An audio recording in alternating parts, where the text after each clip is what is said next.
Hello दोस्तों, स्वागत है आपका हमारे ज्ञान सेतु एमपी बोर्ड यूट्यूब चैनल में।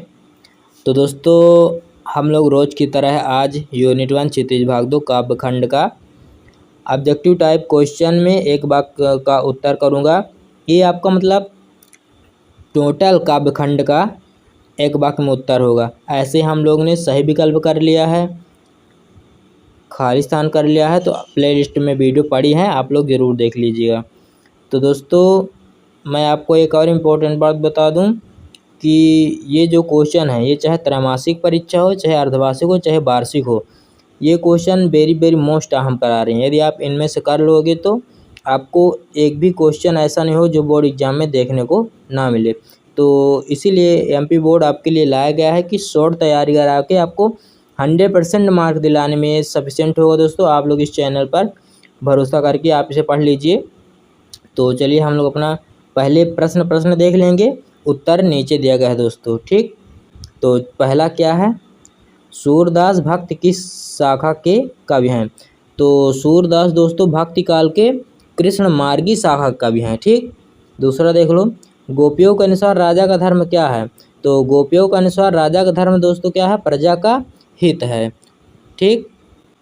तीसरा, सूर सारावली के कवि का क्या नाम है? तो दोस्तों सूर सारावली कवि जो हैं सूरदास हैं, ठीक। चौथा देख लो, क्षितिज भाग 2 में संग्रहित सूर के 4 पद कहाँ से लिए गए हैं? तो पहले हम लोग प्रश्न देख लेते हैं, इसके बाद आंसर सबसे नीचे देगा है। पाँचवा क्वेश्चन क्या है, गोपियों ने भ्रमण के बहाने किस पर व्यंग्यबाण छोड़े हैं? छठवां क्वेश्चन क्या कह रहा है, राम लक्ष्मण परशुराम संवाद रामचरितमानस के किस कांड से लिया गया है, ठीक। सातवां क्या है, गोस्वामी तुलसीदास की मृत्यु कहाँ हुई? तो आप लोग इन क्वेश्चनों को जरूर एक बार देख लीजिएगा। आठवां देख लो, सीता स्वयंवर में राम लक्ष्मण किसके साथ आए? तो नौवां क्या है, बालक बोल बधी नहीं तो ही मैं कौन सा अलंकार है? इसका आंसर आपको नीचे मिल जाएगा दोस्तों, वीडियो को आप एंड तक देखिएगा। 10वां क्या है, उंगली दिखाने से कौन मुरझा जाता है, ठीक। 11वां प्रश्न देख लो, कई प्रसाद जी ने अपने किस स्वभाव को दोष नहीं देना चाहते? 12वां प्रश्न देख लो, मुरझा कर गिर रही पंक्तियाँ किसका प्रतीक है? 13वां प्रश्न क्या है, आत्मकथ्य कविता में किस पक्ष की अभिव्यक्ति हुई? तो हम लोग पहले फटाफट क्वेश्चन देख लेते हैं। प्रेसी के कपोलों की लालिमा की तुलना किससे की गई है? 15वां क्वेश्चन क्या है, प्रसाद जी के आलिंगन में आते आते क्या भाग गया? 16वां प्रश्न क्या है, बादल के हृदय में कौन छुपा है? 17वां प्रश्न देख लो, विश्व के सफल जन कैसे हो रहे हैं?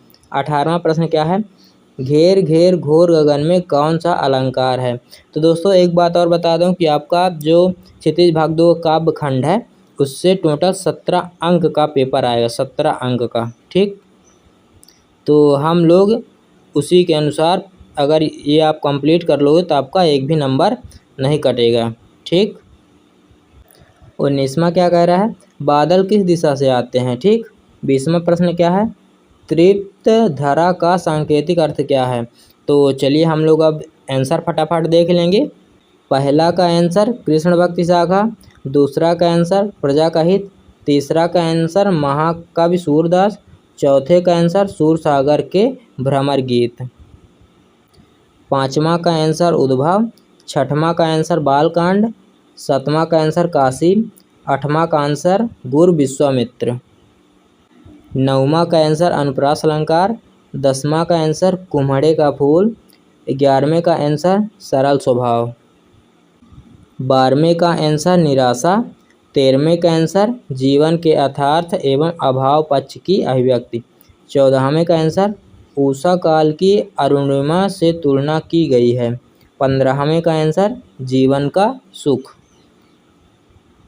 16वें का आंसर दोस्तों विद्युत यानी बिजली, 17वें का आंसर गर्मी से व्याकुल होगा, यहाँ छोटा कु होगा, ठीक।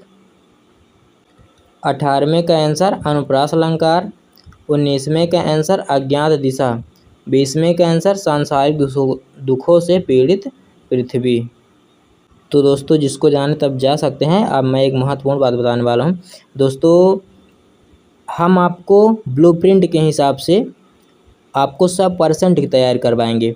अभी हम काव्यखंड कर रहे हैं, इसके बाद हम यूनिट वाइज, यूनिट 2 में काव्य बोध, फिर यूनिट 3 में कुछ और। तो हम लोग आपको यूनिट वाइज ब्लूप्रिंट के हिसाब से हिंदी की 100% अभी तैयारी करवाऊंगा। इसके बाद साइंस लेकर आऊँगा, मतलब हर सब्जेक्ट आपको कराऊंगा। तो दोस्तों यदि हमारी वीडियो अच्छी लगी हो तो चैनल को सब्सक्राइब करो और वीडियो को लाइक करो। धन्यवाद दोस्तों।